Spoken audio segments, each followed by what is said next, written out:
industries. Like, these people were probably being brought over the border, paid nothing to work and slave away for Coke Industries, and that is the fact that they just get. Oh my god! I wouldn't be surprised if the manager there pretty much listed every single one of them with a picture and all. Like, wow, that is some really grim stuff there. Tearful 13-year-old boy whose parents are from Guatemala waved goodbye to his mother, a Coke worker, as she stood beside his father. Some employees tried to flee on foot but were captured in the parking lot. Wow. Some of those arrested will be prosecuted for crimes, others will be swiftly deported, and some will be released pending immigration court hearings. Wow. That is really disturbing. So, yeah, and again, you could have...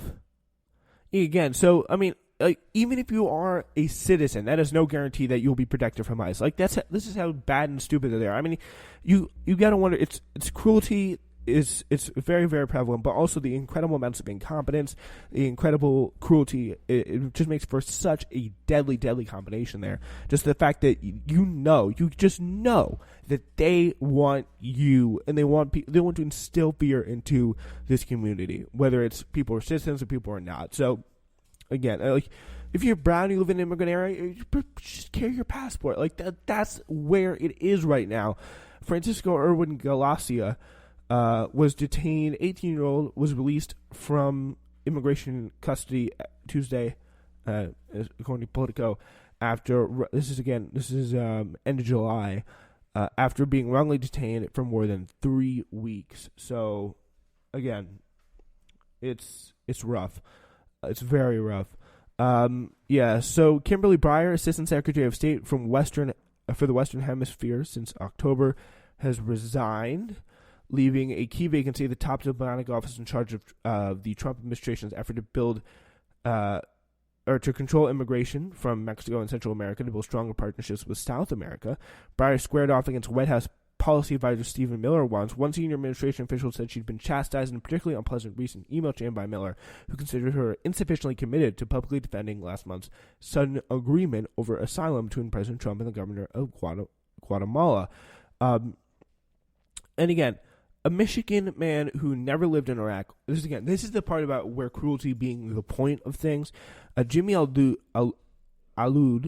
sorry if I'm butchering that name, spent most of his life in the U.S., but was swept up in Trump's intensifying immigration efforts, Ted Hassan and Nahul Tusi report.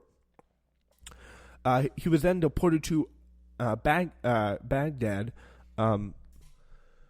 Never lived there before, had no resources, ties, or connections, had type 1 diabetes, now he's dead. Also, it's not just Hispanic people, it's also Iraqis too, apparently. The administration sought to deport more than 1,000 Iraqis with final orders of removal, including Chaldean Catholics in the Detroit metro area, of which Alud was one. Chaldeans are an eastern branch of the Roman Catholic Church who trace their roots back to ancient Mesopotamia in present-day Iraq, where they are at high risk of being tortured by the terror group ISIS, the ACLU argued in a related case. Alud was Iraqi national, but he never lived in the country and was born in Greece. He came to the U.S. at a young age. So, yeah, I mean, obviously, he had never been sent to Iraq, because it's just, like, that's a death sentence for the guy, and it's not what we should be doing as a country. It's sick, is really what it is. Absolutely sick. So it's literally just that simple. Just, again, so important to, like, realize how just awful this is. I mean, yeah, just a whole nother level. I hate to end the show on that note, so you can fit a news flash in later today. This has been The Wake Up.